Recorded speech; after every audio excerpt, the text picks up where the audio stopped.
আসসালামু আলাইকুম সুপ্রিয় শিক্ষার্থীরা, আশা করছি আমরা প্রত্যেকেই ভালো আছি। আমাদের আজকের পাঠ রবীন্দ্রনাথ ঠাকুরের চোখের বালি।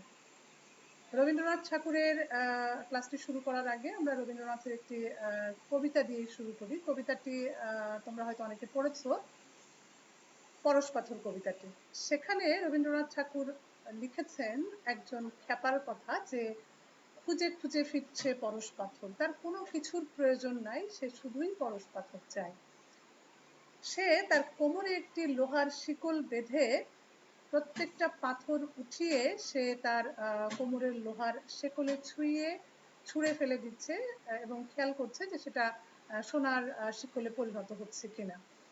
কারণ লোহা যদি সোনা হয়ে যায় তখনই বুঝতে হবে সেই পাথরটি হচ্ছে পরশ পাথর।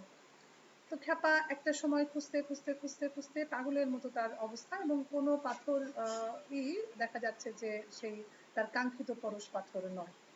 একদিন হঠাৎ করে সে গ্রামের ভিতর দিয়ে যখন যাচ্ছে, তখন কতগুলো ছেলে মেয়েরা সেখানে খেলাধুলা করছিল। তারা হঠাৎ করে খ্যাপাকে বলছে যে তোমার কোমরের সেই সোনার শেকলটা তুমি কোথায় পেলে। তখন হঠাৎ করে সেই খ্যাপা তার কোমরের দিকে তাকিয়ে দেখে যে সত্যি কখন জানি সেই লোহার শিকলটি সোনার শিকলে পরিণত হয়েছে। খ্যাপা অভ্যাসবশত একটা সময়ে এমন অবস্থা হয়ে গেল, পাথরটি উঠায় কোমরে লোহার শিকলের ছোঁয়ায়, এবং সে আর তাকিয়ে দেখে না যে সেটি সোনার শিকলে পরিণত হলো কিনা, সে ছুঁড়ে ফেলে দেয়। এই অভ্যাসের বশত কোনো এক জায়গায় তার হাতে সেই পরশ পাথরটি এসেছিল এবং সেটি সে অলক্ষ্যে ছুঁড়ে ফেলে দিয়েছে। তো এটি যখন সে বুঝতে পারলো, তখন আবার সে পেছন ফিরে তাকিয়ে ভাবছে যে সেই পাথরটি খুঁজে আনার জন্য তার পেছনে যে 40 বছর ধরো সে অতিক্রম করে চলে এসেছে, আবার পেছনে কি তার ফিরে যাওয়া সম্ভব কিনা। এই যে এখানে আসলে মূল কথাটি হচ্ছে সময়, যেটি আমরা ডক্টর লুৎফুর রহমানের বইয়ের একটা উক্তিতে পাই। সেটি উনি লিখেছেন এরকম, যে পথে যদি 500 টাকা পাও তাহলে তোমার আনন্দের সীমা থাকে না, সময় রূপ অমূল্য রত্ন তোমার পায়ে জড়িয়ে পড়েছে, সেদিকে তোমার ভ্রুক্ষেপ নেই। মানুষের কাছে টাকা চাও, সে তোমাকে ঘৃণা করবে। সময় সম্পদ নিয়ে তোমার দরজায় দাঁড়িয়ে, দয়া করে তার রত্ন উপহারগুলো গ্রহণ করো। তাহলে আমরা বুঝতে পারলাম যে সময়, সেটাকে কাজে লাগানোটাই হচ্ছে সেই পরশ পাথর খুঁজে পাওয়া। আমরা আশা করব যে আমাদের প্রত্যেক ছাত্র যারা আছে, তোমরা সবাই তোমাদের সময়টাকে কাজে লাগাবে, এবং অবশ্যই সেই সময়টাকে কাজে লাগাতে পারলেই আমরা বুঝতে পারবো যে আমরা পরশ পাথর পেয়ে গেছি। তো যাই হোক, আমরা পড়ছিলাম রবীন্দ্রনাথ ঠাকুরের চোখের বালি। আজকে আমরা রবীন্দ্রনাথ ঠাকুরের চোখের বালির প্রথম পাঠটি শুরু করব। চোখের বালিতে যাওয়ার আগে আমরা একটু দেখি যে এখানে যে চরিত্রগুলো আছে সেগুলো কি কি। একটি চরিত্র আছে মহেন্দ্র, আশালতা, বিহারী, বিনোদিনী, রাজলক্ষ্মী এবং অন্নপূর্ণা। এই চরিত্রগুলো দিয়েই আসলে আমাদের চোখের বালি উপন্যাসটি রচিত। লেখক যখন একটি উপন্যাস লেখেন তখন উনি দুটো নিয়ম ফলো করতে পারেন, দুটো নিয়মের যে কোনো একটি। সেটি হচ্ছে এরকম, যে একটি হচ্ছে উনি চরিত্র সৃষ্টি করতে পারেন এবং চরিত্রের প্রয়োজনে উনি কাহিনী নিয়ে আসেন। আর আরেকটি হচ্ছে আগে উনি কাহিনীটি চিন্তা করেন এবং সেই কাহিনীকে রূপ দানের জন্য উনি চরিত্র নিয়ে আসেন। তো যখন তোমরা উপন্যাসগুলো পড়বে তখন খেয়াল করবে যে কোন উপন্যাসটি কিরকম, এটা কি চরিত্র প্রধান নাকি এটা কাহিনী প্রধান। তো এখানে চোখের বালি যেভাবে শুরু হয়েছে সেটি আমরা একটু দেখছি, যে বিনোদিনীর মাতা হরিমতি মহেন্দ্রের মাতা রাজলক্ষ্মীর কাছে আসিয়া ধন্যা দিয়া পড়িল। এখানে বলছে যে দুইজনে একই গ্রামের মেয়ে এবং বাল্যকালে একসঙ্গে তারা খেলা করেছে। তো রাজলক্ষ্মী মহেন্দ্র তার যে একমাত্র সন্তান বলছে যে বাবা মহিন, গরিবের মেয়েটিকে তো উদ্ধার করিতে হইবে, শুনিয়াছি মেয়েটি বড় সুন্দরী, আবার মেমের কাছে পড়াশোনা করিয়াছে, তোদের আজকালকার পছন্দের সঙ্গে মিলিবে। এইরকম একটি কথা দিয়ে হচ্ছে আমাদের উপন্যাসটি শুরু হয়েছে। এবং এখানে আমরা মহেন্দ্রের যে বর্ণনা পাই সেটি এরকম, যে সে ছিল অনেকটা ওই যে মায়ের পেটের ভিতরে লুকিয়ে থাকা যে ক্যাঙ্গারু শাবক, যে মায়ের পেটের ভিতরে লুকিয়ে আছে এবং যা মাথাটা উঁচু করে পুরো পৃথিবীটা দেখার চেষ্টা করছে। তো এখানে রবীন্দ্রনাথ কিন্তু মহেন্দ্রকে ঠিক সেরকম ভাবেই তুলনা করেছেন এবং একেবারে মা অন্ত প্রাণ যাকে বলা যাচ্ছে। তো এখানে বিহারী চরিত্রটি আমরা শুরুতেই পাচ্ছি, যে হচ্ছে মহেন্দ্রের বন্ধু এবং তাকে দাদা বলে সম্বোধন করে এবং রাজলক্ষ্মীকে অর্থাৎ মহেন্দ্রের মাকে সে মা বলেই সম্বোধন করে। তো যখন মহেন্দ্র কোনোভাবে রাজি হচ্ছে না, তখন উনি বিহারীকে ধরলেন যে বাবা এ কাজ তোমাকেই করতে হবে, নহিলে গরিবের মেয়ে অর্থাৎ বিনোদিনীকে তুমি বিয়ে করো। তো তখন বিহারী তাকে বলছে যে যে মিঠাই তোমার মহেন্দ্র ভালো লাগিল না বলিয়া রাখিয়া দেয়, সে মিঠাই তোমার অনুরোধে পড়িয়া আমি অনেক খাইয়াছি, কিন্তু কন্যার বেলা সেটি সহিবে না। তো এখানে বিনোদিনীর সাথে এরা দুইজনই যখন বিয়ে করতে চাচ্ছে না, এরকম একটি অংশ দিয়ে আসলে উপন্যাসটি শুরু হয়েছে এবং পরবর্তীতে আমরা দেখব যে এই বিনোদিনীকে কেন্দ্র করেই কাহিনী কিভাবে পরিণতি লাভ করেছে। তো রাজলক্ষ্মীর যে জন্মভূমি বারাসত, সেখানে এক গ্রাম সম্পর্কীয় যে ভ্রাতুষ্পুত্র, তার সাথে আমাদের বিনোদিনীর বিয়ে হলো এবং দেখা গেল যে অনতিকাল পরেই সেই আমাদের বিনোদিনী বিধবা হয়ে সে আবার ফিরে আসলো। তো এর বছর 3 পরে আবার মাতা পুত্রের কথা হচ্ছে, সেটি এরকম যে মহেন্দ্রের বিয়ের ব্যাপারেই কথা হচ্ছে। তো তখন আমাদের মহেন্দ্র কোনোভাবেই যখন রাজি হলো না, তখন এদিকে অন্নপূর্ণা তার যে শ্যামবাজারে তার যে ভাইয়ের মেয়ে ছিল তাকে বিয়ে করার জন্য উনি বিহারীকে অনুরোধ করলেন। তো দুই বন্ধু মিলে এখন যাচ্ছে কন্যা দেখতে। মহেন্দ্র একটু সাজ করিয়া থাকিতে পারিল না, পরের জন্য হলেও বলছে যে কন্যা দেখিবার প্রসঙ্গ মাত্রই যৌবন ধর্ম আপনি চুলটা একটু ফিরাইয়া লয়, চাদরে কিছু গন্ধ ঢালে। এই ভাবে সাজগোজ করে তারা কি করেছে, তারা কন্যা দেখতে গেছে। তো শ্যামবাজারে অনুকূল বাবু, সেখানে তার 3 তলা বাড়ি। তো সেখানে যখন তারা গেছে, তো যাওয়ার পরে খানিকক্ষণ পরে দেখা গেল যে কোথা থেকে একটি বালিকা খুব লজ্জায় জড়িয়ে একটা পানের বাটা নিয়ে অনুকূল বাবুর কাছে এসে দাঁড়িয়েছে এবং যাই হোক বলছে যে সেখানে তারা কন্যা দেখেছে এবং দেখে আসার পরে ওই মেয়েটিকে দেখে আমাদের মহেন্দ্র একেবারে মুগ্ধ হয়ে গেছে। যখন সে বাহিরে এসেছে তখন বিহারীকে সে বলছে, বন্ধু তুমি এই মেয়েটিকে কখনো ছেড়ো না। তো এটা তো সে বললো, কিন্তু দেখা গেল যে বাড়িতে গিয়ে তার ভালো ঘুম হলো না। সকালবেলা উঠে সে আবার বিহারীর কাছে এসে উপস্থিত হলো এবং বলছে যে ভাই আমি ভেবে দেখলাম যে কাকিমার তো মনের ইচ্ছা যে আমি আসলে তার বোনঝিকে বিয়ে করি। তো তখন বলছে যে এখন অন্নপূর্ণা তখন বিহারীকে ডেকে বলছে যে তোমার সঙ্গেই তো সব ঠিক হয়েছিল, তুমি কেন আবার এটাকে উল্টে দিলে। আর ওদিকে রাজলক্ষ্মী আবার অন্নপূর্ণাকে নানান ধরনের কথা শোনানো শুরু করলো। তো যাই হোক এরকম একটা ঘটনার ভিতর দিয়েও দেখা গেল যে মাতা এবং পুত্রের মান অভিমানের ভিতর দিয়ে তারা একসময় বিয়ে হয়ে গেল আমাদের মহেন্দ্রের সাথে আশালতার। তো বিয়ে হয়ে আসার পরে রাজলক্ষ্মী তখন অপরিমিত উৎসাহে তার বধূকে ঘরকন্যার কাজ করানো শুরু করলেন এবং মহেন্দ্র দেখছে তো ভারী একটা অসুবিধা হয়ে গেল। তো সে বলছে যে আমি আমার বউকে লেখাপড়া শেখাবো। তো এটা বলে হচ্ছে আশালতাকে মহেন্দ্র একেবারে নিয়ে গেল। তো যাই হোক এখানে দেখা গেল যে আবার মাতা পুত্রের সাথে একটা রীতিমতো দ্বন্দ্ব কিছুটা শুরু হয়ে গেল। এই দ্বন্দ্ব ছাড়াতে আমাদের আসলো বিহারী। তো যখন বিহারী এখানে রাজলক্ষ্মীর সাথে কথা হচ্ছে, তখন বিহারী বলছে যে মা, পোকা যখন গুটি বাঁধে তখন তত বেশি ভয় নয়, কিন্তু যখন কাটিয়া উড়িয়া যায় তখন ফেরানো শক্ত। এই লাইনটি তোমাদের ব্যাখ্যায় আছে। আমি এখানে তোমাদের তোমরা আসলে টেক্সটটি দেখতে পাচ্ছ, আমি তোমাদের জন্য টেক্সটটি পাওয়ার পয়েন্ট স্লাইডে করে নিয়েছি এই কারণে যে এখানে যে ব্যাখ্যার জন্য যে লাইনগুলো আসে সেগুলো আমি হাইলাইট করে দিয়েছি এবং আমরা এই যখন পড়াবো, এই যে পড়াচ্ছি তখন আমি বলে দেব যে কোন কোন লাইনগুলো তোমাদের ব্যাখ্যায় আসে। এছাড়াও তোমরা এটি যদি বারবার পড়ো তাহলে নিজেরাও বুঝতে পারবে যে আসলে সাধারণত কোন ধরনের লাইনগুলো ব্যাখ্যায় আসে। তো একটু মনোযোগী হবে এ ব্যাপারে।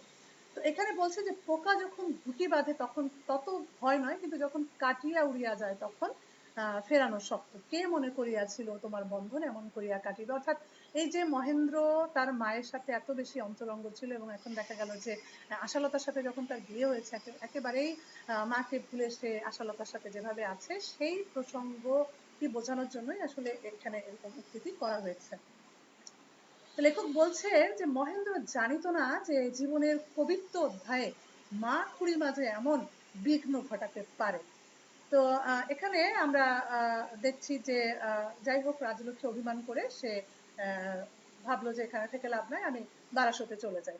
তো তখন লেখক বলছেন যে রাজলক্ষ্মী জন্মস্থান দেখিবার জন্য অত্যন্ত উৎসুক ছিলেন না, কিন্তু তারপরে উনি অভিমান করে যেহেতু চলে যাচ্ছেন, এখানে রবীন্দ্রনাথ একটি উপমা ব্যবহার করেছেন যেটি ব্যাখ্যায় আসতে পারে।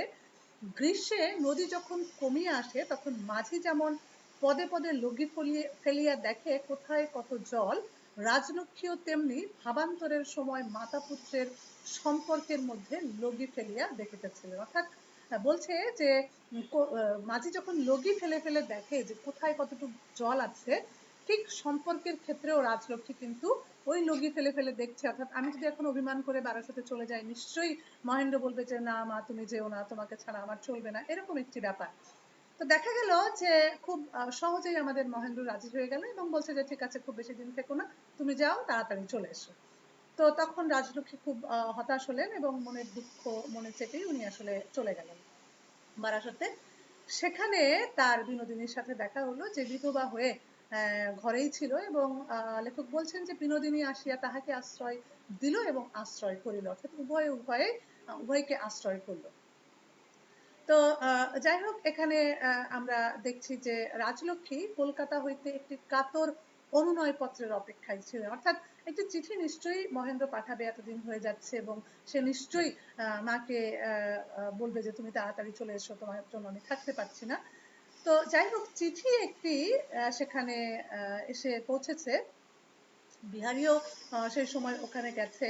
তো মহেন্দ্র লিখেছে যে প্রথমটা মার কথা লিখিয়াছে, কিন্তু সে অতি অল্পই, তাহার পরেই আসার কথা। মহেন্দ্র রঙ্গে রহস্যে আনন্দে যেন মাতাল হইয়া লিখিয়াছে। অর্থাৎ তার প্রথম যৌবন এবং সে নব পরিণীতা তার স্ত্রী, তার সাথে সে আসলে নতুন যে একটি অবস্থার ভিতর দিয়ে যাচ্ছে, সেই অবস্থাটি সে আসলে এই চিঠির ভিতরে পুরোপুরি সেটি ব্যক্ত করেছে। তো বিহারীকে যখন চিঠিটি পড়তে বলেছে রাজলক্ষ্মী, তো বিহারী যাই হোক পড়ে নাই, না পড়ে সেখানে রেখে চলে গেছে। তো পরে আমাদের রাজলক্ষ্মী বিনোদিনীকে অনুরোধ করেছে যে পড়ে শোনানোর জন্য। তো যাই হোক সেটি সে শুনিয়েছে, এবং সেই চিঠিটি লেখক বলছেন যে চিঠির মধ্যে বিনোদিনী কি রস পাইল তাহা বিনোদিনীই জানে, কিন্তু তাহা কৌতুক রস নহে, বারবার করিয়া পড়িতে পড়িতে তাহার দুই চক্ষু মধ্যাহ্নের বালুকার মতো জ্বলিতে লাগিল, তাহার নিঃশ্বাস মরুভূমির বাতাসের মতো উত্তপ্ত হইয়া উঠিল। অর্থাৎ এখানে ওই যে বিনোদিনীর যে না পাওয়ার বেদনা, সেই বেদনাটা সে আসলে সেখানে দেখতে পাচ্ছে, যে আসলে বিয়ের পরে তারও তো এরকম একটি কামনা ছিল, তো সেটি যখন পূর্ণ হয়নি, এই চিঠির ভিতরে আসলে সে সেই বিষয়টি, সেটির একটি চিত্র সে দেখতে পেয়েছে। এবং প্রতি মুহূর্তে তার মনে হচ্ছে যে মহেন্দ্র কেমন, আশা কেমন, এবং মহেন্দ্র আশার তাদের যে প্রণয়, সেটিই বা কেমন। ৮ নম্বর পরিচ্ছেদে এসে আমরা দেখছি যে সংসারের কঠিন কর্তব্য হইতে প্রেমকে ফুলের মতো ছিঁড়িয়া স্বতন্ত্র করিয়া লইলে তাহা কেবল আপনার রসে আপনাকে সজীব রাখিতে পারে না, তাহা ক্রমেই বিমর্ষ ও বিকৃত হইয়া আসে। আশাও মনে মনে দেখিতে লাগিল তাহাদের অবিশ্রাম মিলনের মধ্যে একটি শ্রান্তি ও দুর্বলতা আছে। অর্থাৎ এখানে বলছেন যে কি হয় যে বলছে যে সংসারের যে কঠিন কর্তব্য, সেখান থেকে কিন্তু প্রেমের যে ফুল, সেটাকে ছিঁড়ে যদি আমি আলাদা করে শুধু সেটাই ভোগ করার চেষ্টা করি, কিন্তু সেটা কিন্তু কখনোই ভালো লাগবে না। আমাকে যেটা করতে হবে সেটা হচ্ছে সংসারের ভিতরেই কিন্তু সেটা থাকতে হবে, এবং সেখানে সুখ যেমন থাকবে সেখানে দুঃখ তেমন থাকতে পারে। কাজেই কাজের মধ্যে প্রেমের মূল না থাকিলে ভোগের বিকাশ পরিপূর্ণ এবং স্থায়ী হয় না। এই লাইনটি তোমরা আন্ডারলাইন করো, যে প্রেমের মূলটি কোথায় থাকতে হবে, কাজের ভিতরেই থাকতে হবে, না হলে আমাদের কোনো ভোগই পরিপূর্ণ এবং স্থায়ী হবে না। তো যাই হোক, এরকম একটি অবস্থায় আমাদের রাজলক্ষ্মী যখন ফিরে এলেন তার গৃহে, এবং সাথে তিনি বিনোদিনীকে সেখানে সঙ্গে করে নিয়ে আসলেন। তো এই আশালতা দেখলো যে বিনোদিনী সব কাজই কেমন খুব স্বাভাবিকভাবেই সে করে নিতে পারছে। এসেই দেখা গেল যে ভাড়ার ঘর, যেটা রান্নাঘর, সেটার যে কর্তৃত্ব সেটা সে তার নিজের হাতে নিয়ে নিল। তো দেখলো যে সবকিছুই কেমন জানি সে সহজেই করতে পারে, যেটি আশার ভিতরে সংকোচ ছিল, ভয় ছিল, লজ্জা ছিল, যে সেটা কিন্তু বিনোদিনীর ভিতরে ছিল না। তো একটা সময় যখন তার পরিচয় হলো বিনোদিনীর সাথে, তখন বলছে যে এসো ভাই, তোমার সঙ্গে একটা কিছু পাতায়। তখন বলছে যে ঠিক আছে, কি পাতাবো, কোনটা তোমার পছন্দ? তো তখন বিনোদিনী বলছে চোখের বালি। অর্থাৎ চোখে যখন বালি স্পর্শ করে তখন যে একটা অস্বস্তিকর অনুভূতি হয়, সেই অনুভূতিটিকেই সম্ভবত লেখক হাইলাইট করতে চেয়েছেন। যে যন্ত্রণা, যে বের না করা পর্যন্ত চোখের ভিতরে যে যন্ত্রণাটা সেই বালি দ্বারা হতে থাকে, সেটি হচ্ছে চোখের বালি। তো এখানে আমরা দেখছি যে আশার পক্ষে সঙ্গিনীর বড় দরকার হইয়াছিল। ভালোবাসার উৎসবও কেবলমাত্র দুটি লোকের দ্বারা সম্পন্ন হয় না, সুখালাপের মিষ্টান্ন বিতরণের জন্য বাজে লোকের দরকার হয়। এখানে এই লাইনটিও আন্ডারলাইন করো, যে বলছে যে যে উৎসব যদি কোনো কিছু হয়, কোনো কিছুর আমরা করি, সেটার জন্য কিন্তু শুধু দুইজনেই সেটি সম্পন্ন হয় না। এই যে আমার যে সুখ, সেই আলাপের জন্য কিন্তু কি দরকার, আমার অন্য লোকের কিন্তু প্রয়োজন আছে, যার সাথে আমি এটা বলেও এক ধরনের সুখ ভোগ করতে পারি, সেই কথাটি এখানে আমরা দেখছি। তো আমাদের বিনোদিনীর যে মনোভাব এখানে আমরা দেখেছি, সেটা হচ্ছে যে সে প্রতি মুহূর্তে দেখছে এবং ভাবছে যে এই যে আশার এই বিছানা, এই খাট, তো একদিন আসলে তার জন্যই অপেক্ষায় ছিল। বিনোদিনী এই সুসজ্জিত শয়ন ঘরের দিকে চায়, আর সে কথা কিছুতেই সে ভুলিতে পারে না, যার কারণে তার মনের ভিতরে একটা ধীরে ধীরে ধীরে ধীরে একটা কি বলা যায়, যে একটা কামনা কিন্তু তৈরি হয়েছে, প্রচন্ড একটা ইচ্ছা তার তৈরি হয়েছে, যে সমস্ত কিছু তো আমার হতে পারতো, কিন্তু আজ কোনো কিছুই কিন্তু আমার হয়নি কেন? সে যেদিকে চায় তাহার চোখে যেন অগ্নি স্ফুলিঙ্গ বর্ষণ হতে থাকে। এমন সুখের ঘর কন্যা, এমন সোহাগের স্বামী, এই ঘরকে যে আমি রাজার রাজত্ব, এই স্বামীকে যে আমি পায়ের দাস করিয়া রাখিতে পারিতাম, আমার জায়গায় কিনা এই কুচি খুকি, এই খেলার পুতুল। তো এখানে তার মনের একটি ভাব লেখক বর্ণনা করেছেন, এবং বিহারী যখন আমাদের বিনোদিনীকে দেখলো, তখন কিন্তু তার মনে হলো যে এর নারী জঙ্গলে ফেলিয়া রাখিবার নহে। কিন্তু শিখা একভাবে ঘরের প্রদীপ রূপে জ্বলে, আর একভাবে ঘরে আগুন ধরাইয়া দেয়, সে আশঙ্কাও বিহারীর মনে ছিল। এই লাইনটিও ব্যাখ্যার জন্য আন্ডারলাইন করো, যে বলছে ঘরে আলো দেওয়ার জন্য কিন্তু শিখা, যে আমরা প্রদীপ জ্বালাই, সেটা একরকম করে জ্বলতে থাকে, কিন্তু আর একভাবে কিন্তু এটা ঘরে আগুনও ধরিয়ে দিতে পারে। তো এখানে বিনোদিনীর যে মনোভাব, সেটি বিহারী যতটুকু উপলব্ধি করতে পেরেছে, তাতে তার মনে হয়েছে যে এই নারী না জঙ্গলে ফেলে রাখা যায়, না তাকে ঘরের ভিতরে স্থান দেওয়া যায়। তারপরে সে বুঝতে পেরেছিল যে এ নারী কিন্তু খেলা করিবার নহে, এবং তাকে উপেক্ষাও করা যায় না। তো 15 নম্বর পরিচ্ছেদে এসে আমরা দেখতে পাচ্ছি যে লেখক লিখছেন, বাহির হইতে নাড়া পাইলে ছাই চাপা আগুন আবার জ্বলিয়া ওঠে, নবদম্পতির প্রেমের উৎসাহ যেটুকু ম্লান হইতেছিল, তৃতীয় পক্ষের ঘা খাইয়া সেটুকু আবার জাগিয়া উঠিল। কেন বলছে যে ওই যে ওদের যে একচ্ছত্র, বলছে যে যে মিলনটা সংগঠিত হচ্ছিল, সেটার ভিতরে কেমন যেন একটা ক্লান্তি, অবসাদ এসে গেছে, কিন্তু যখন বলছে যে ছাই চাপা আগুন যখন থাকে, তখন কি হয়, একটু নাড়া দিলে সেটা কিন্তু আবার জ্বলে ওঠে। ঠিক সেরকম ভাবেই আমাদের এই আশালতা এবং মহেন্দ্রের যে দাম্পত্য সম্পর্ক, সেটিতে বিনোদিনী এসে যে নাড়াটা দিয়েছে, তখন কিন্তু আবার সেটি জেগে উঠেছে। সেটি কিরকম? সেটি হচ্ছে যে হাস্য পরিহাস করছে, বিনোদিনী সবকিছু একটু গুছিয়ে রাখছে। তো সব সময় দেখা যাচ্ছে যে মহেন্দ্রকে সে একটু আমোদে রাখার চেষ্টা করছে। তো এই সব কিছু মিলে আশালতা ভাবলো যে বা এটি তো কেমন বেশ ভালোই হলো, কারণ হচ্ছে ঘরের স্ত্রী খানিকটা ফিরে গেল। তো এখানে আমরা মহেন্দ্রের মনোভাব বুঝতে পারছি, যে বিনোদিনীর সেবাহস্ত যখন সে অনুভব করলো, তখন কিন্তু তার পরিবর্তন যেটি আসলো, সেটি হচ্ছে তার আহারে, তার পোশাক পরিচ্ছদে, তার কর্মে, তার বিশ্রমে, সব জায়গায় আমরা এখানে বিনোদিনীর একটা স্পর্শ কিন্তু মহেন্দ্র ধীরে ধীরে বোঝা শুরু করলো।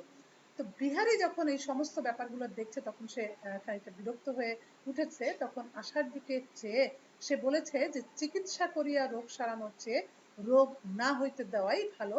এটিও আন্ডারলাইন করো, যে যখন রোগ হয়েই যায় তখন তো তার চিকিৎসা করা লাগে, কিন্তু রোগটি যাতে না হয় আমাদের আসলে সেদিকে দৃষ্টি দেওয়া উচিত। এরকম কথা কিন্তু বিহারী আশাকে বলে তাকে সতর্ক করার চেষ্টা করেছে, কিন্তু আমাদের আশালতা যেহেতু একেবারেই নিতান্ত বালিকা, সেই বিষয়গুলো সে কোনোটি ধরতে পারেনি। তো এদিকে আমাদের বিহারী কিন্তু মহেন্দ্রকেও সতর্ক করার চেষ্টা করেছে। সে বলছে যে মহিন্দা, নিজের সর্বনাশ করিতে চাও করো, বরাবর তোমার সেই অভ্যাস হইয়া আসিয়াছে, কিন্তু যে সরল হৃদয়া সাধ্যি তোমাকে একান্ত বিশ্বাসে আশ্রয় করিয়া আছে তাহার সর্বনাশ করিও না। এই কথা কিন্তু বিহারী বারবার করে বলার চেষ্টা করেছে। তো সে স্পষ্টই বলছে যে বিনোদিনী তোমাকে ইচ্ছা করিয়া অধর্মের দিকে টানিতেছে এবং তুমি না জানিয়া মুড়ের মতো অপথে পা বাড়াইতেছ। তো তখন এখানে এক ধরনের জটিলতা তৈরি হলো। তখন বিনোদিনী বলছে যে আমি চলে যাব। তো তখন বলছে যে ঠিক আছে, একটা সময় তো বিহারী বলছে যে আপনাকে যেতেই হবে, আর কয়েকদিন না হয় পরে গেলেন। তো এই সময় আমরা 17 নম্বর পরিচ্ছেদে এসে দেখছি যে এই যে মাঝখানে যে একটা তাদের বিনোদিনী চলে যাওয়া নিয়ে যে একটা গোলমালের সৃষ্টি হয়েছিল, তো সেই গোলমালটা মুছে ফেলার জন্য মহেন্দ্র প্রস্তাব করলো যে আসছে রবিবারে দমদমের বাগানে তারা চড়াইভাতি অর্থাৎ চড়ুইভাতির যে আমরা মানে একটা প্রোগ্রাম করা যায় কিনা এরকম একটা সেখানে প্রস্তাব রাখা হলো। তো যাই হোক, রাজি হয়েছে। তো 4 জন মিলে সেই চড়ুইভাতি করতে গেল এবং সেখানে আমাদের মহেন্দ্রের যে লোকজন ঠিক করা ছিল, দেখা গেল যে তারা তখনও তাদের জিনিসপত্র নিয়ে আসে না। এদিকে বিহারী সবকিছু গুছিয়ে নিয়ে এসেছে। তখন বিনোদিনী আশ্চর্য হয়ে বলছে যে বাবা, আপনি তো একেবারে গৃহিণী নাই, তারপরেও এত গুছিয়ে কাজ করা কোথায় শিখলেন? তখন বিহারী বলেছিল যে প্রাণের দায়ে শিখিয়াছে নিজের যত্ন নিজেকেই করিতে হয়। এই লাইনটিও আন্ডারলাইন করো, ব্যাখ্যায় এটি প্রায় আসে যে আসলে নিজের প্রয়োজনেই এবং প্রাণের দায়ে আমরা অভিজ্ঞতা না থাকলেও সেটা কি করি, সেটা শিখে সেই অভিজ্ঞতা লাভের চেষ্টা করি। তো যাই হোক, এখানে আমরা কিছু তাদের চড়াইভাতির কিছু একজন আরেকজনের সাথে যে কথোপকথন সেগুলো দেখেছি, সে এত বিস্তারিততে যাব না। এখানে একটি বিষয় উল্লেখ করা, সেটি হচ্ছে যে বিহারী বিহারীকে আমাদের বিনোদিনী খুব মনোযোগের সাথে কিন্তু এখানে তাকে প্রথম মানে বিহারীর ব্যাপারে বিনোদিনীর যে আগ্রহটি, এটি কিন্তু এইখানে প্রথম তৈরি হয়েছিল। তো এখানে বিহারী তাকে বলেছিল যে ঠিক আছে, আপনার সাথে একটু গল্প করি এবং আপনার দেশের কথা বলুন। তো তখন আমাদের বিনোদিনী তার মনের কথা কিন্তু এখানে সমস্ত কথা সে বিহারীকে ব্যক্ত করেছিল এবং বলছে যে কোনো পুরুষের কাছে এই প্রথম বিনোদিনী যে তার মনের কথাগুলো ব্যক্ত করতে পেরেছে। তো তখন বিহারী ভাবিল বিনোদিনী বাহিরে বিলাসিনী যুবতী বটে, কিন্তু তাহার অন্তরে একটি পূজারতা নারী নিরসনে তপস্যা করিতেছে। অর্থাৎ বাইরে সে যেমনই হোক না কেন, তার ভেতরে কিন্তু অবশ্যই একটি যে নারীর চিত্র আমাদের বিহারী পেয়েছে, সেটিতে কিন্তু বিহারীও খানিকটা মুগ্ধ হয়েছে। তো বিনোদিনী আমরা বলছি যে সে একটা অদ্ভুত একটা তার অনুভূতি হয়েছে যখন সে তার সমস্ত কথা আমাদের বিহারীকে বলতে পেরেছে। লেখক বলছেন, আজ এই মায়ামণ্ডিত পৃথিবীর মধ্যে বিনোদিনী আপনাকে কি একটা অপূর্ব ভাবে অনুভব করিল। অর্থাৎ এই যে নিজেকে যে আবিষ্কার করতে পারার যে একটা সৌভাগ্য, সেটি এই মুহূর্তে বিনোদিনীর সেটি হয়েছে। তো যখন আশা এখানে আসলো তখন বলছে যে কি ভাই, চোখের বালি, তুমি কেন কাঁদছো? তো বলছে যে এমনি কাঁদছি, আজকের দিনটা আমার খুব ভালো লেগেছে।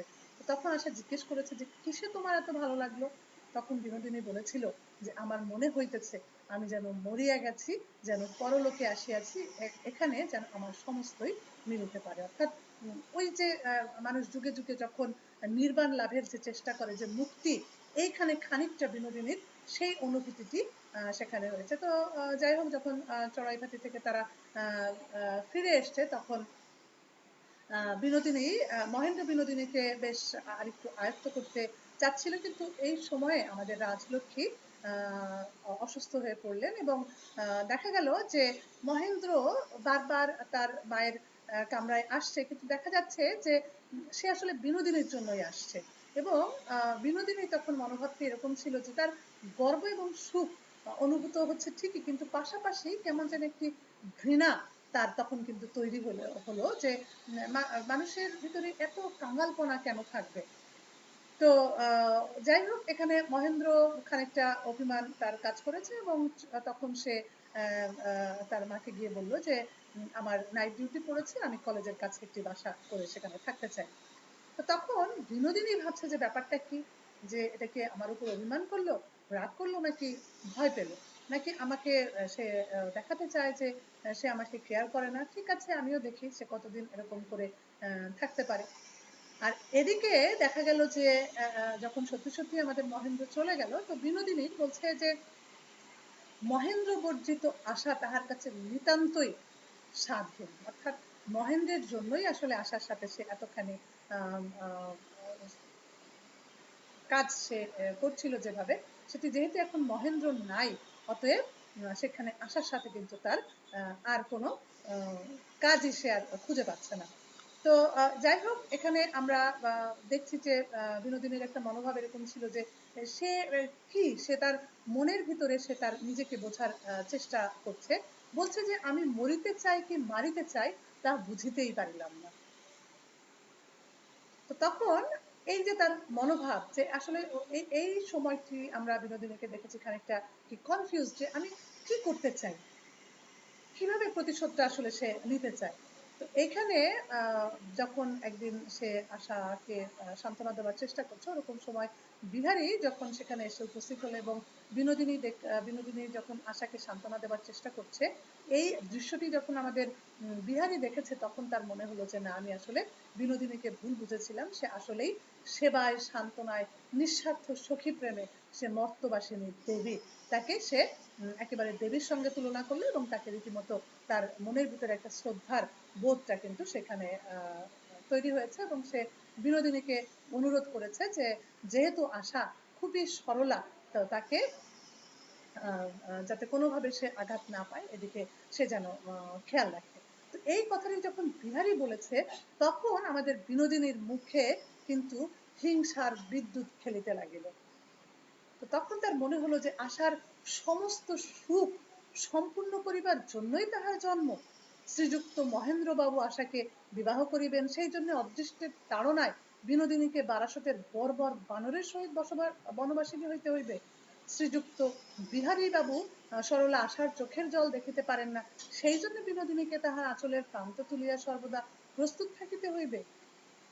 একবার এই মহেন্দ্রকে, এই বিহারীকে বিনোদিনী তাহার পশ্চাতের ছায়ার সহিত ধুলাই লুণ্ঠিত করিয়া বুঝাইতে চায় আশাই বা কে আর বিনোদিনী বা কে, দুজনের মধ্যে কত প্রভেদ। এই যে এখানে প্রতিহিংসার তার একটা কিন্তু বিদ্যুৎ বলছে যে লেখক যে খেলে গেল। তো অনতিকাল পরে দেখা গেল যে মহেন্দ্র তার ছাত্রাবাসে চেনা হাতের অক্ষরে একটি চিঠি পেয়েছে, যেটি হাতের লেখা তো আমাদের আশালতারই, কিন্তু আসলে ভিতরের চিঠিটি ছিল একেবারেই অন্য কারো, সেই অন্য কেউটি হচ্ছে বিনোদিনী।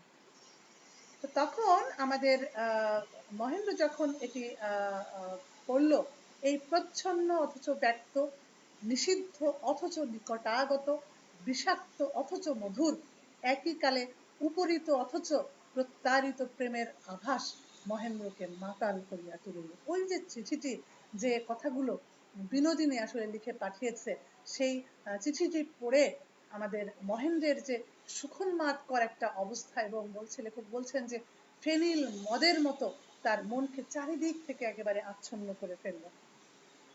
তো এখানে পরপর কয়েকটি চিঠি এসেছে।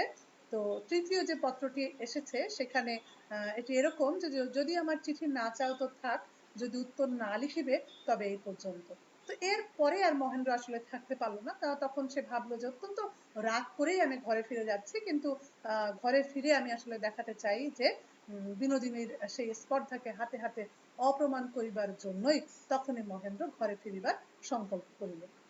ঘরে ফিরে আসলো, তখন মহেন্দ্র দেখছে খুবই অদ্ভুত ব্যাপার, বিনোদিনীর যে চিঠিগুলো পাঠিয়েছে এখন তো আর কোনোভাবেই বিনোদিনী এসে তার কাছে ধরা দিচ্ছে না, সে যেটা মনে করে এসেছিল।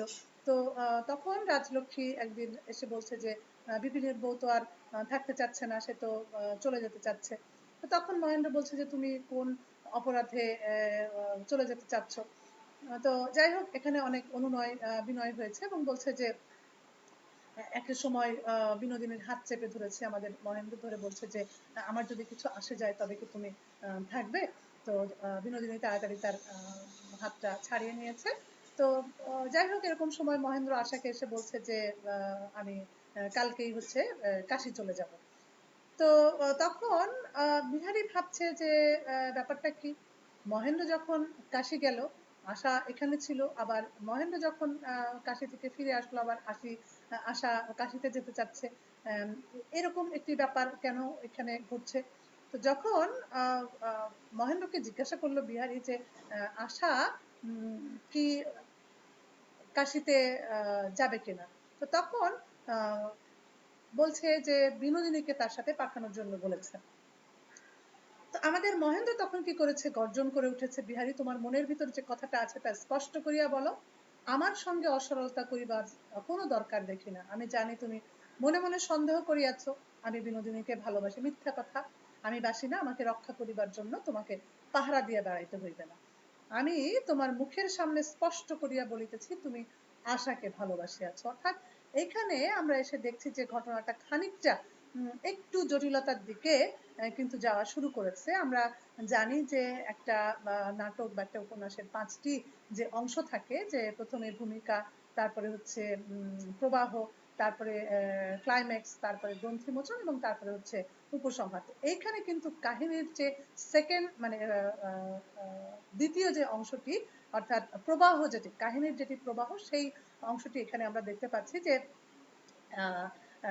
আশা তার মাসির মাকে দেখার জন্য সে কোথায় যাবে, সে হচ্ছে কাশীতে যাবে, এবং মহেন্দ্র কিন্তু আসলে তাকে পাঠাচ্ছে যাতে বিনোদিনীর সাথে সে কিছু সময়টাই বের করতে পারে। তো এখানে আমাদের বিহারী যখন ব্যাপারটি বুঝতে পেরেছে, তখন যখন বলেছে যে বিনোদিনীকেও পাঠানোর জন্য, তখন এই কথাগুলো এসছে যে নিশ্চয়ই তুমি সন্দেহ করছো যে আমি বিনোদিনীকে ভালোবাসি। তো এবং তখন সে স্পষ্ট করে বলছে যে তুমি তুমি আশাকে ভালোবেসেছো। তো এই যে একটা অত্যন্ত বেদনার একটি কথা যখন বিহারীকে এভাবে করে মহেন্দ্র আঘাত করলো, তখন কিন্তু বিহারী তখন আর সেখানে থাকতে পারলো না, সে সেখান থেকে চলে যাওয়ার চেষ্টা করলো এবং বিনোদিনী সেখানে দৌড়ে এসছে এবং বলছে যে বিহারী তুমি চলে যেও না, তুমি থাকো, এবং তুমি চলে গেলে আসলে কারো ভালো হবে না, এরপরে যদি কোনো কিছু হয় তুমি কিন্তু আমাকে দোষারোপ করতে পারবে না। তো যাই হোক, এখানে কোনোভাবে বিহারী যখন শুনলো না, সে চলে গেল। তো এইরকম একটি পরিস্থিতিতে আমরা দেখছি যে বিনোদিনীর তখন মনোভাবটি এরকম ছিল যে এই যে আবার মহেন্দ্র যে কথাটি বলল ঝোঁকের বসে, সেটি নিয়েও তার ভিতরে কেমন জানি একটা অস্থিরতার একটা খুন চাপিয়ে গেল।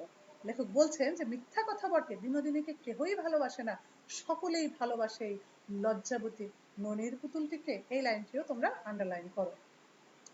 তো 24 নম্বর পরিচ্ছেদে এসে আমরা মহেন্দ্রের মনোভাব এখানে দেখতে পাচ্ছি যে মহেন্দ্র বলছে যে আমি বলিয়াছি মিথ্যা কথা, আমি বিনোদিনীকে ভালোবাসি না, অত্যন্ত কঠিন করিয়া বলিয়াছি, কিন্তু আমি যে তাহাকে ভালোবাসি তাহা নাই হইল, কিন্তু ভালোবাসি না এ কথাটিও বড় কঠোর। তো বলছে যে এরকম কোন স্ত্রীলোক আছে যে শুনবে যে সে ভালোবাসি না।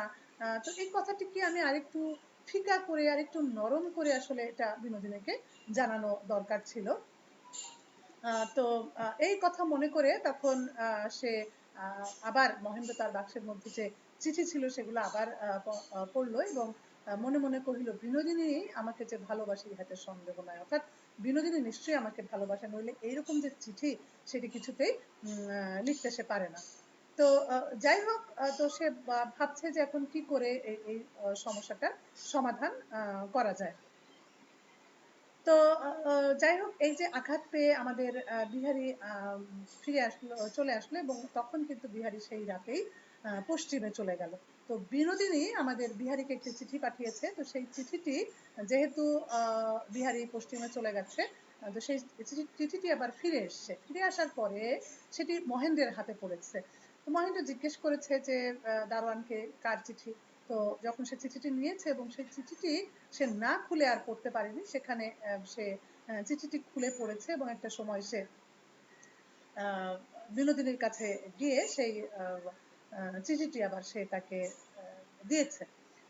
তো এখানে আমরা দেখছি যে বিনোদিনীর সঙ্গে সন্ধি করিবার জন্য বাধাহীন অবসর চাহিয়া মহেন্দ্রের মন ভিতরে ভিতরে অত্যন্ত অধীর হইয়া উঠিয়াছিল। অর্থাৎ আর এদিকে আমাদের বিনোদিনী যেটি করছে, যে একেবারে ক্রুদ্ধা, কি বলা যায়, মধুকরী, বলছে যে যাহাকে সম্মুখে পায় সে যেমন দংশন করে, ঠিক সেরকম ভাবেই বিনোদিনী তখন প্রস্তুতি নিল যে চারিদিকের সংসারটাকে জ্বালিয়ে দেওয়ার জন্য। এরকম একটি তার মনোভাব কিন্তু তৈরি হয়েছে।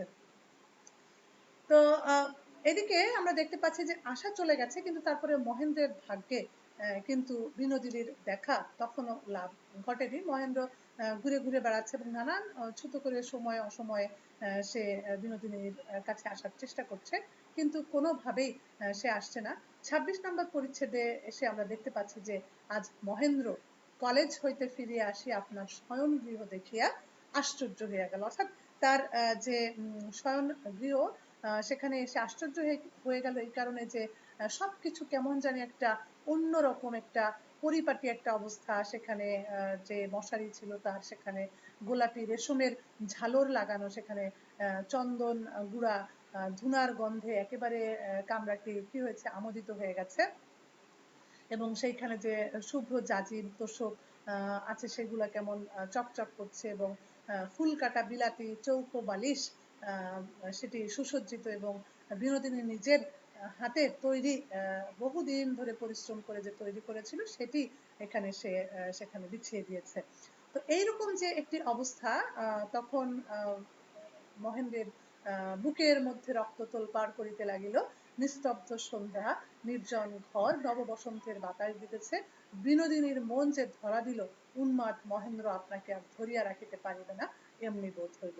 ঠিক এরকম একটি অবস্থা যখন চলছে, তখন লেখক বলছেন যে এই যে বিশ্ব সংসার চারিদিকে কিন্তু ঠিক স্বাভাবিকভাবেই চলছে। ঠিক এরকম একটি জায়গায় আমরা দেখছি যে বিনোদিনী যখন চলে যাচ্ছে, ওই সময় মহেন্দ্র বিনোদিনীর দুই পা বেষ্টন করে ধরেছে। ঠিক সেই মুহূর্তে আমরা ওখানে বিহারীর একটি উপস্থিতি দেখতে পাচ্ছি, এবং মহেন্দ্র বিনোদিনীর পা ছাড়িয়া চমকিয়া মুখ তুলিয়া দেখিল বিহারী, এবং বিহারী বলছে অত্যন্ত অসময়ে আমি উপস্থিত হয়েছি, কিন্তু বেশিক্ষণ থাকবো না। তো সে বলছে যে আমি কাশী গিয়েছিলাম, আমি জানতাম না যে সেখানে বউ ঠাকুরন আছে, এবং আমি আসলে তোমার কাছে ক্ষমা চাইতে এসেছি। তো এই যে এখানে যে পরিস্থিতিটি আমরা দেখতে পাচ্ছি সেটি হচ্ছে, তোমরা একটু খেয়াল করবে যে উপন্যাসে কোনো আকস্মিক ঘটনা আছে কিনা। এখানে কিন্তু আমরা একটি আকস্মিক ঘটনা দেখতে পাচ্ছি, যেটি ঠিক যে মুহূর্তে আমাদের মহেন্দ্র বিনোদিনীর পা চেপে ধরেছে, ওই মুহূর্তেই কিন্তু সেখানে বিহারী এসে উপস্থিত হয়েছে। এটি কিন্তু একটি আকস্মিক ঘটনা। এই ঘটনাগুলা তোমরা খেয়াল করবে যে কতগুলো আকস্মিক ঘটনা একটি উপন্যাসে আছে। আকস্মিক ঘটনা উপন্যাসটিকে কি করে দুর্বল করে ফেলে। তো আমরা সেই প্রসঙ্গে পরে বিস্তারিত আলোচনা করব। তো এখানে আমরা দেখছি যে বিনোদিনীর সাথে আমাদের মহেন্দ্র এখানে যে কথাটা আছে, যে বিনোদিনীকে বলছে, বিনোদিনী তবে আমার ভালোবাসা তুমি পায়ে ঠেলিবে না। তো বিনোদিনী বলছে যে মাথায় করিয়া রাখিব, ভালোবাসা আমি জন্মাবধি এত বেশি পাই নাই যে চাই না বলিয়া ফিরাইয়া দিতে পারি। বিহারীর কাছে হঠাৎ আজ মহেন্দ্র ধরা পড়িয়াছে, ইহাতে তাহার মনে একটা মুক্তির আনন্দ উপস্থিত হয়েছে। অর্থাৎ এতদিন ধরে যে একটা মনের ভিতরে কি ছিল, একটা ভয়, একটা চুরি করে একটা কাজ করার যে একটা অবস্থা, তো বলছে যে একজনের কাছে যখন ধরা পড়ে গেছে, তখন সেখানে যে লুকোচুরির ভিতরে যে একটা ঘৃণার ব্যাপার আছে, তো একজনের কাছে যখন প্রকাশ হয়ে পড়লো, সেই প্রকাশটা কিন্তু তখন কি করলো, তার প্রত্যাশাকে আরো অনেক দূরে বাড়িয়ে নিয়ে চলে গেল। এরকম জায়গায় আমরা আসলে দেখছি যে বিনোদিনী প্রতি মুহূর্তে কি করছে, অহরহ আকর্ষণ করছে এবং পর মুহূর্তে দেখা যাচ্ছে বিনোদিনী কোনোভাবেই তাকে কাছে আসতে দেয় না। এই একটি অবস্থা তারা এই জায়গাটি অতিবাহিত করেছে আমরা দেখেছি। এরপরে আমরা দেখছি যে একদিন বিনোদিনী বলছে যে বিহারী তো রাজলক্ষ্মী রান্না খেতে বড় ভালোবাসে, তো বলছে যে রবিবার দিন মহেন্দ্রের একটা রবিবারে তাকে দাওয়াত দেওয়ার জন্য। এদিকে মহেন্দ্রের আবার রবিবার খুব আগ্রহের দিন, এই কারণে যে সেদিন যেহেতু ছুটি আছে সেদিন নিশ্চয়ই সে বিনোদিনীকে একান্ত ভাবেই কাছে পেতে পারবে। তো দেখা গেল যে সেই দিনই বিহারী নিমন্ত্রণ খেতে তার বাড়িতে আসলো এবং এটা অবশ্যই আমাদের মহেন্দ্রের সেটি ভালো লাগেনি। তো যাই হোক, এখানে সে একটি কথা বলেছে যে আমি অন্তপুরকে অন্তপুরই রাখতে চাই এবং বাইরের লোককে এখানে সে আর চায় না। অর্থাৎ বিহারীকে সেই কথাটি সে জানিয়ে দিয়েছে যে বিহারী আর না আসলেই ভালো, অনেকটা এরকম। তো ৩১ নম্বর পরিচ্ছেদে এসে আমরা দেখছি যে আশা যখন ফিরে এসছে তখন সবকিছু কেমন জানি একটু তার কাছে মনে হচ্ছে যে তখন আসলে পুরোপুরি সে বুঝতে পারেনি, কিন্তু একটা বিচ্ছেদের পরে হঠাৎ করে যেখানে ছেড়ে যাওয়া যায়, লেখক বলছেন ঠিক সেই জায়গাটিতেই এসে পূর্বের মতোই আবার এই পরস্পরের যে সম্ভাষণ সেটি হয়তো সেরকম ভাবে করা যায় না, একটু হয়তো সময়ের প্রয়োজন হয়। তো এখানে আমরা দেখছি যে বিনোদিনী এবং আশা উভয়কেই মহেন্দ্রের যে মনোভাব, উভয়কে স্থান দেবার মতো প্রশস্ত হৃদয় আমাদের মহেন্দ্রের আছে এবং বিনোদিনীর সাথে মহেন্দ্রের যে পবিত্র প্রেমের সম্বন্ধ, তাতে তাদের দাম্পত্য নীতির কোনো ব্যাঘাত হবে না, এইরকম একটি মনোভাব কিন্তু মহেন্দ্রের এখানে আমরা দেখতে পাচ্ছি। যে একই সাথে সে বিনোদিনীকেও চায়, আবার আমরা আশাকেও দেখছি যে সে চাচ্ছে। অনেকটা এখানে আমরা শেষের কবিতা যদি তোমরা একটু মনে করার চেষ্টা করো, সেখানে যে কেতকী এবং আমাদের লাবণ্য, লাবণ্য হচ্ছে দিঘির জলের সাথে তার তুলনা করা হয়েছে এবং কেতকীকে হচ্ছে ঘোড়ার জল। তখন অমিতের দুটোই চাই, দিঘির জল যেমন শান্ত প্রসন্ন সেটিও তার চাই, আবার ঘোড়ার জল যেমন সুসজ্জিত সেটিকেও সে অস্বীকার করতে পারে না। এখানেও আমরা কিন্তু সেটি দেখতে পাচ্ছি। তো এখানে আমরা আরো দেখছি যে মহেন্দ্রের বহুদিনের রুদ্ধ আকাঙ্ক্ষা আপনাকে আর ধরিয়া রাখিতে পারিল না।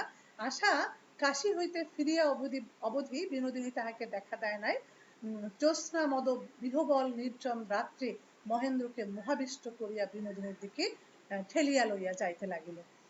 তো এইখানে আমরা দেখছি যে আশা ফিরে আসলেও আসলে আশার সাথে সেই যে স্বাভাবিক তার যে প্রেমময় সম্পর্ক ছিল সেটি আর সে কোনোভাবেই মানতে পারছে না। প্রতি মুহূর্তেই তাকে সেই বিনোদিনীর দিকেই তার মনোভাব তাকে ঠেলে নিয়ে যাচ্ছে এবং আমরা ধীরে ধীরে সেই যে ক্লাইম্যাক্সের যে অংশটি আছে আমরা সেদিকেই কিন্তু দেখছি যে উপন্যাসটি এগিয়ে যাচ্ছে।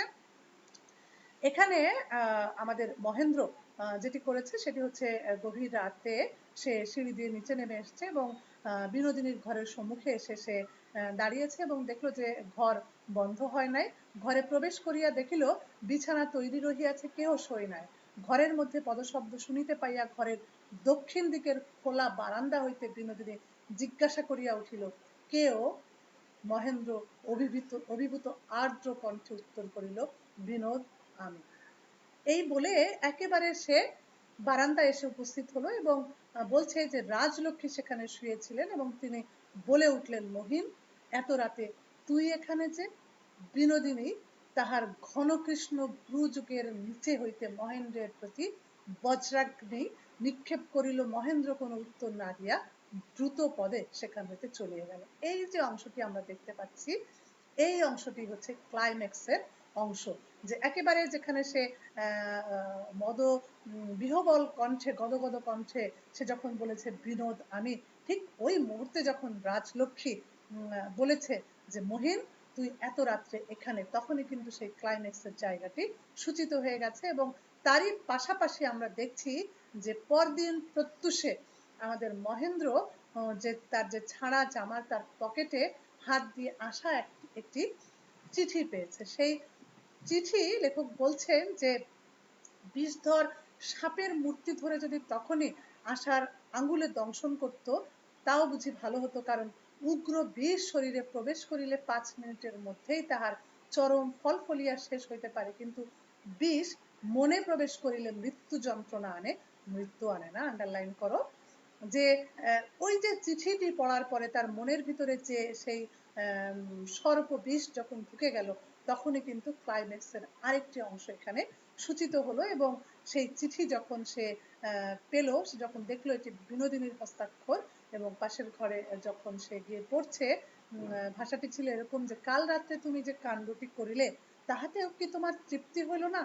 আজ আবার কেন খেমির হাত দিয়ে আমাকে গোপনে চিঠি পাঠাইলে? আমার কাছে কি চাও তুমি? ভালোবাসা? তোমার এই ভিক্ষাবৃত্তি কেন? জন্মকাল হইতে তুমি কেবল ভালোবাসাই পাইয়া আসিতেছ, তবু তোমার লোভের অন্ত নাই। তখন সে আরো বলেছে যে যে তুমি মনে করছো যে তুমি আশাকে ভালোবাসছো, সেও যেমন মিথ্যা, আবার এখন মনে করছো তুমি আমাকে ভালোবাসছো, এও কিন্তু একই রকম মিথ্যা। তুমি কেবল নিজেকেই শুধু ভালোবাসো, আর কাউকে নয়। তো এইখানে আরেকটি অংশ আছে যে, চিঠিতে তুমি আমাকে নিষ্ঠুর বলিয়াছ, সে কথা সত্য হইতে পারে, কিন্তু কিছু দয়াও আমার আছে। বলছে, আজ আমি দয়া করে তোমাকে ত্যাগ করলাম। এই চিঠির উত্তর তুমি দেবে না, যদি দাও তাহলে আমি বুঝবো যে আমার আসলে তোমার হাত থেকে নিষ্কৃতি নয়, আমাকে পালাতে হবে। তো এই এই এই অংশটিকে আমরা বলছি যে উপন্যাসের ক্লাইম্যাক্স, এবং এই ক্লাইম্যাক্সটি এখানে সূচিত হলো। এটা পরে আমরা আরো আলোচনা করব। তো এইখানে আজকে আমরা শেষ করি। আমরা পরবর্তী ক্লাসে বাকি অংশ পড়ার চেষ্টা করব। এর মাঝখানে তোমরা যেটা করবে, এটি আরো একবার দুইবার পড়ে ফেলার চেষ্টা করবে, এবং আমি আশা করছি উপন্যাসটি অবশ্যই তোমাদের ভালো লাগবে। তো ততদিন পর্যন্ত তোমরা সবাই ভালো থেকো, সুস্থ থেকো। সবাইকে ধন্যবাদ।